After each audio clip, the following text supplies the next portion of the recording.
o el chasquido abierto. Debemos tener en cuenta dónde salen los armónicos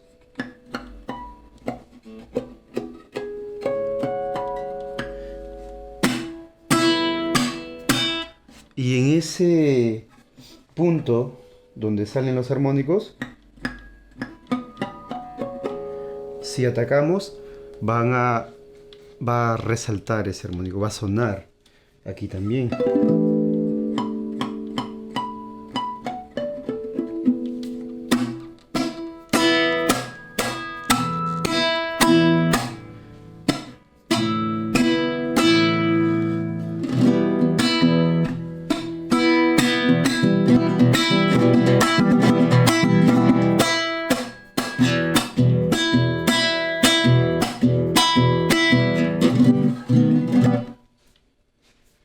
Chasquido armónico.